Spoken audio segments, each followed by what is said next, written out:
আমার লাইফের first buffet খাওয়ার এক্সপিরিয়েন্স শেয়ার করতেছি আপনাদের সাথে। এই বিউটিফুল পিপল, কেমন আছেন সবাই? তো সেদিন আমি বুফেতে গিয়ে যা যা ফেস করছি সব কিছু আজকে আপনাদের সাথে শেয়ার করব। এটা ছিল লাইভ সেশন, এখানে ওয়াফেল ছিল, লাইভ কাঁকড়া, অক্টোপাস কুক করে আপনাদের দিবে। এই তো দেখতেই পারতেছেন, এইগুলো একদম কাঁচা কাঁচা লাগতেছিল। যাই হোক, এটা নিয়ে পরে কথা বলি। এটা ছিল ওয়াফেল। এখানে কিছু মকটেল ছিল 4 রকমের, আমি 4টা ফ্লেভারই ট্রাই করছি, আছে মোটামুটি ওকে ওকে টাইপ।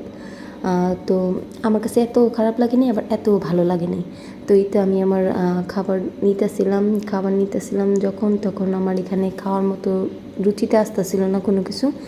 তো এই তো তাদের হলো, এটা হলো ডিজার্ট আইটেম, এত আকর্ষণীয়, এত সুন্দর, দেখলে মনে হইতেছে সবই খেয়ে ফেলি, কিন্তু এইগুলার মানে কি বলবো। তো এই তো আমি কিছু খাবার নিয়ে বসলাম। এইগুলা মোটামুটি এইগুলো ওকে ওকে ছিল, অত মজা না। আমি বলবো ওকে ছিল না, মানে আমি 10-এ 5 দিব তাহলে বুঝে নেন।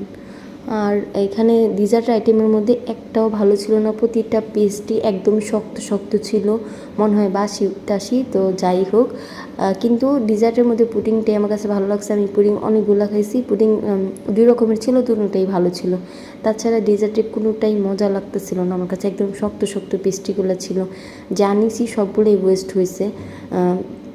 তো এই ছিল আমার বুফেটে খাওয়ার এক্সপিরিয়েন্স। এটা হলো হোয়াইট হল বুফেট। আমি তাদের বদনাম করতেছি না, কিন্তু আমার কাছে যেটা মনে হয়েছে খাবার যেমন ছিল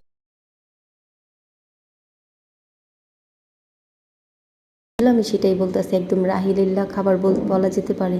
কোনো রকম আইটেম বাড়ায় রেখে দিচ্ছে, একটুও মজা না। সব বুফে খাবারই কি এরকম হয় নাকি এটাই এরকম আমি বলতে পারতেছি না, আমি অনেস্ট রিভিউ দিছি। Thanks for watching.